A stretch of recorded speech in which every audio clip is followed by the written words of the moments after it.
1번의 답은 5번인데 자연물을 통한 시간적 배경을 시각적으로 구체하고 있다. 사실 이게 되게 많이 나와. 일단 자연물이 나오면 계절감을 드러내잖아. 뭐가 있을까? 가에서는 뭐 일출 하면은 이제 해 뜨기 직전이니까 시간을 알 수 있죠. 됐고 나에서는 한 7번째 줄에 도화 행하는 석양리에 피어 있고 녹양방초 나오는데 여러분이 뭐 도화가 무슨 꽃이고 뭐 녹양방초가 무슨 풀인지는 몰라도 도화가 꽃이고 녹양방초가 풀인 줄은 알아야 돼요. 무슨 말인지 알지? 네. 그래서 꽃이랑 풀이 나오면 이거는 계절감이야. 근데 너네한테 야 복숭아꽃이 봄에 피겠어 여름에 피겠어 이걸 물어보진 않아. 관심도 없잖아. 근데 중요한 게 뭐냐면 꽃이랑 풀이 나오면 이거는 계절감이야. 그리고 계절감은 시간적 배경인 거지. 무슨 말인지 알겠죠? 그 다음에 다에서 시간적 배경을 쭉 찾아보면은 이수에서 바로 나오죠. 그 다음에 해가 비치니까 뭐 아침이구나 알 수가 있겠죠. 자, 그 다음에 2번 문제인데 이번 문제에서 보기를 쭉 읽어보면은 두 가지 내적 갈등이 나왔어요. 이게 서답형 5번 그대로 그냥 재탕을 한 건데 실제 시험에서는 이렇게 절대 안 내요. 근데 이번 문제에서 보면은 2번 선택지 50천 날인물은 자연의 순리를 의미하는 것으로 뭐 그럴 수도 있나? 근데 임금에 대한 걱정을 자연에 감상한 그러니까 이 사람은 임금에 대한 걱정을 계속 하고 있지. 네. 오히려 이 물이 임금에게 닿았으면 좋겠다 이런 식으로 임금에 대한 생각을 계속 이어가고 있잖아. 그래서 전혀 말이 안 되는 것이고, 이지려가 아니라 오히려 임금에 대한 걱정을 계속 이어서 하고 있는 거죠. 그러니까 자연과 임금을 합치는 거지. 이제 3번 문제가 좀 오답률이 높죠. 3번 문제가 좀 어려운 문제인데 보면은 한나 나의 화자는 A를 둘러싼 환경에 대해 자부심. 나의 화자는 A가 수간모옥인데 수간모옥은 초가집이에요. 그렇죠? 몇 관찰이 초가집인데 초가집에 앉아서 시냇물을 앞에 두고 그러면은 시냇물도 있지. 그리고 송죽 우를리에 이거는 밑에 풀이도 있어요. 그렇죠? 소나무 대나무가 빽빽하게 우거진 속에 이 초가집이 있는 거니까 이 초가집을 둘러싼 환경에 대해서 자부심. 그럼 자부심은 어디 있는데요? 하면은 맨 앞에 줄에 뭐라고 있어요? 홍진에 묻힌 사람들아, 그러니까 먼지 세상에 그 세속의 먼지에 찌들어 있는 사람들아, 내 생애가 어떠한 거 들어봐라. 옛사람 풍류에 미치겠느냐 못 미치겠느냐. 그러니까 옛날 사람들이 그 놀던 즐거움에 나도 그 정도가 되지 않을까? 계속 자랑하고 있는 거죠. 천지간에 남자 몸이 나만한 사람이 많지만 그래도 살림에 묻혀 있어서 지락을 모르지 걔네들은. 근데 나는 안다. 그래서 자부심 맞아요. 그 다음에 채연이 나의 화자는 거처인 A를 나와서 어디로 갔어? B는 정자예요. 그쵸? 정자에도 가보고 또 C에서는 시냇가에도 혼자 앉아봤죠. 왔다 갔다 하고 있어요. 맞지? 그 다음 태우 다의 화자는 자신이 D의 터를 정함으로써 D는 고상구곡담인데 고상구곡가의 이제 그 일수를 읽어보면 고상구곡담을 사람들이 몰라. 근데 주모복거 하니까 번님네가 다 오신다. 그러면은 주모복거의 뜻을 알아야 되는데 밑에 보니까 주모복거에 대한 뜻풀이가 없어요. 이게 무슨 뜻이야? 니네가 당연히 알고 있을 거라고 생각하고 출제자가 내는 거죠. 주모복거가 뭐냐면은 집을 여기에 정하는 거예요.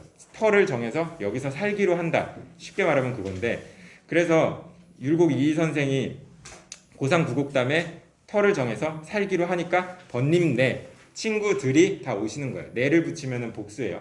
그래서 번님들이 다 오신다. 어집어 뜻이 없고 무의를 상상하고 학 주자를 하리라. 무의 몰라요. 이거 이제 나중에 보기가 원래 나와야 되는 거고 주자를 하리라는 이제 주자는 성리학이잖아. 그래서 성리학을 공부하리라는 뜻인데 태우가 뭐라 그랬어? 여기에 정하니까 생긴 변화 뭐야? 친구들이 오게 됐죠. 이런 변화가 생겼어. 그러면은 1번이 답이야 하고 넘어가면 되는데 연재는 뭐라 그랬어요? 나와 다의 화자는 B와 E를 주위에서 가장 빼어난 경치를 볼 수 있는 곳이라 예찬하고 있군. 한 볼까? B에서 12에 걸어보고 정자에 앉아보니라고 했는데 잘 봐봐. 정자에 앉아보니에서 여기 보니가 눈으로 본다는 뜻이 아니죠. 한번 해봤다는 거지. 정자에도 한번 앉아보고 걸어보기도 하고 할 때 그 보고야. 그러니까 보조동사거든. 정자에 한번 앉아봤어. 그러니까 정자에 앉아서 뭘 본다는 뜻이 아니에요. 그래서 B와 E를 주위에서 가장 빼어난 경치를 볼 수 있는 곳이 말이 안 되고 또 알파벳 E 봐서 어디 갔어? 관암에 해가 비치는 건데 일곡은 어디매요? 관암에 해가 비친다. 그래서 관암에 해가 비치고 그 관암에서 빼어난 경치를 볼 수 있다가 아니라 내가 어딘가에서 관암을 보고 있는데 안암에 해가 비치고 뭐 평무에 내가 거두고 하는 모습이 멋있다 정도는 있어. 근데 잘 읽어봐. 주위에서 가장 빼어난 경치를 볼 수 있다고 한 적은 없어요. 애초에 이 고상구곡가는 그 뒤에 뭐야? 10수로 되어 있고 2수부터 10수까지가 1곡, 2곡, 3곡, 4곡, 5곡인데 다 평등해. 동등하게 아름다운 곳이야. 오케이? 자, 그 다음에 이제 연제부터 의록이 틀렸는데 연제가 나와 다의 화자는 B와 E를 주위에서 가장 미안해요. 그 다음 의록이 나의 화자는 C를 향해서 시선을 보내고 C가 시냇가인데 이거는 내가 바꿔치기 한 거예요. 잘 읽어보면은 나의 화자는 어떻게 읽으면 되냐면 나의 화자는 C의 위치에서 시냇가의 위치에서 그 주변으로 시선을 보내는 거고 그치 시냇가에 앉아서 뭐 보고 있어? 물이 이렇게 뭐 있는 거 청류를 굽어보고 있죠. 그 앞에랑 뒤에 선지 이렇게 바꿔치기를 하면 돼. 다의 화자는 뭐 하고 있냐면 F를 향해서 시선을 보내고 있죠. 그러니까 칠곡이 어디며 풍암의 추색 좋다. 풍암이라는 그 바위에 막 뭐 단풍이 있으니까 가을빛이 좋구나라고 하면서 풍암을 보고 있는 거지. 바꿔치기 한 거야. 그 다음에 서다평 볼게요. 서다평 4번인데 뭐 번호는 무시해도 돼요. 그러니까 이 문제는 완성도가 떨어지지만 이 유형을 연습을 해야 돼요. 그러니까 제 서술형 되게 좀 조건이 까다로워요. 왜냐면 조건이 까다로워야지 여러분도 편하고 저도 편해요. 그러니까 채점을 할 때 오히려 막 넓게 주면은 다양한 답이 나올 수 있기 때문에 이렇게 딱 까다롭게 있는데 이 조건을 꼭 숙지를 해놓고 실제 시험 풀 때 조건을 빠르게 읽고 넘어가면 되겠지. 실제 시험 가서 막 조건 계속 읽고 있으면 안 돼. 그러니까 지금 조건을 제대로 숙지를 해놓고 들어가는 거야. 조건에 뭐라고 돼 있어? 네모 한 칸이 이름절이고 띄어쓰기는 무시하고 고전 원문은 고전 원문 그대로 쓰라고 했어요. 그쵸? 근데 물론 여기서는 아래아가 없는데 실제 시험에서는 아래아가 나올 수 있으면 아래아를 써야 돼요. 무슨 말인지 알겠지? 그래서 기억이 뭐냐면 임금이죠. 일출. 그리고 일출을 보리라 하고 그 밑에 줄에 상운이 지피논도 육룡이 바치는 거거든. 해가 있으면 용들이 이걸 바치고 있어. 그럼 용이 뭐야? 신하가 되지. 충신. 그다음 디귿 열구름은 간신이죠. 이건 송미인곡에서 그대로 나왔지. 뭐야? 산에 올라가서 임을 보려고 하는데 구름이랑 안개 때문에 보지 못한다. 그것도 한번 잘 생각해주고. 육룡이 뜻은 뭐예요? 그냥 이 충신 말. 그러니까 표면적인 의미는 원래 뭐냐면은 이게 해가 이렇게 뜰 때 동해 바다에 이렇게 해가 뜰 때 아지랑이가 막 일렁이는 그 모습이 있어. 그거를 육룡의 묘사한 거. 육룡 6마리 용인데 여기서 막 6마리 용이 그렇게 중요한 게 아니고 막 용이 이렇게 춤추는 모습 같다. 근데 그 의미를 파고들면은 결국 신하가 되는 거지. 왜? 해가 임금이니까. 그렇죠? 그 다음에 서다평 5번 갈게요. 서다평 5번에서 답이 이거야. 위정자로서의 임무와 풍요를 즐기려는 인망사이치 발담고 이거 그 2번 보기 그대로 가져온 건데 실제 시험에서 이렇게 안 된다 했죠. 근데 제가 채점할 때 뭘 보냐면은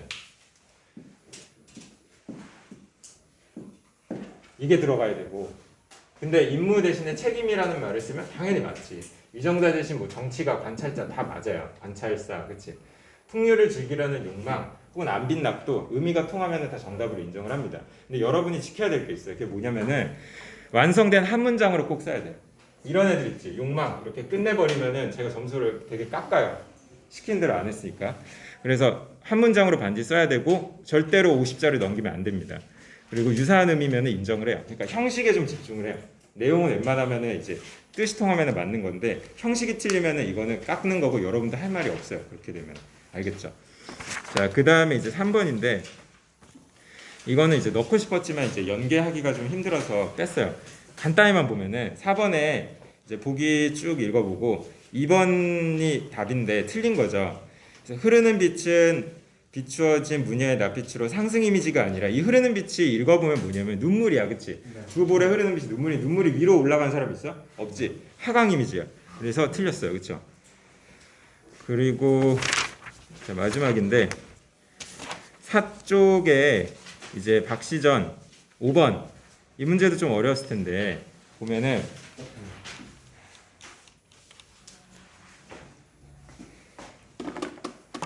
이 얘기를 첫 시간에 했었는데 까먹었을 것 같아서 다시 할게요. 하나 그냥 좀 늦게 가. 왜 늦으면 혼나요? 잘 모르겠어요. 시험 힌트 때문에 어쩔 수 없어요. 그냥. 그 얘기했죠. 천상계의 존재가 지상계로 내려오는 거. 네. 천상계의 존재가 지상계로 내려오는 거를 뭐라고 그런다? 강림. 적강한다 그러죠. 수능에 나오는 용어를 쓰면 적강할 때 이 적자가 뭐였어? 귀양이지 귀양. 네. 강은 뭐야? 하강할 때 내려가는 건데 그래서 천상계 영웅이 지상계에 내려와서 다시 태어나서 처음부터 다시 시작하잖아. 그런 이야기가 적강화소인데 화소는 이야기의 구성 요소죠. 적강화소를 꼭 기억을 해줘야 되고 지상계 존재가 이제 천상계로 다시 돌아가기도 하고 서로 이제 영향을 주고받는데 이렇게 영향을 주고받는 관계를 상호 교섭 관계에 있다라고 하죠. 되게 중요한 존재가 또 있지. 천상계의 존재가 지상계에 개입을 해서 도움을 주잖아, 그치? 네. 그 뭐라 그래? 조력자라고 하지. 항상 조력자가 나와. 예를 들어서 고전 소설에 보면은 주인공이 이제 빌런이랑 싸워야 되는데 아이템이 없잖아. 근데 이제 항상 뭐야? 잠을 자. 꿈을 꾸지. 꿈을 꾸면 신선이 나와서 갑자기 뭐야? 칼을 줘요, 그쵸? 이걸로 싸워라. 그래서 칼을 받았는데 어떻게 쓸지 몰라. 어떻게 해야 돼요? 그런데 이제 신선이 이제 그 얘기는 안 하고 갑자기 사라져요, 그쵸? 그래서 이제 뭐야? 딱 일어나 보면 꿈이었어. 옆에 뭐가 있어? 칼이 있어, 그치? 그게 이제 구체적인 증거물인데 조력자. 근데 박시전에서 이 보기에서는 뭐라고 했냐면 이 천상계를 초월계라고 했고 지상계를 현실계라고 했어요, 그렇죠? 현실 세계인데 같은 말이에요. 근데 여기서 좀 신기한 얘기를 하고 있는데 수직적 사고라는 말이 있어. 수직적 사고가 뭐냐면 천상계가 지상계보다 우위에 있다는 거야. 이게 더 높은 세계고 이게 더 낮은 세계다. 이게 수직적 세계관인데 수평적 세계관은 뭐야? 위에 있는 게 아니라 천상계, 지상계나 다 똑같다. 이렇게 보는 게 수평적 세계관이지. 근데 지은이가 아니야. 예린이구나. 예린이가 뭐라 그랬냐면은 상공의 부인이 상공의 혼인 결정을 수긍하지 못해요. 되게 좀 깨름칙하거든. 근데 이 여자는 왜 그렇게 생각하냐면 어디서 듣도 보도 못한 집안이랑 우리 집안이랑 결혼을 시키냐라고 생각하지. 근데 얘가 이 상공의 부인의 생각은 초월계에 대한 수직적 사고의 결과 아니에요. 이거는 보기를 제대로 읽어야 돼. 초월계에 대한 수직적 사고는 뭐냐면 천상계가 지상계보다 위에 있다고 생각하는 거야.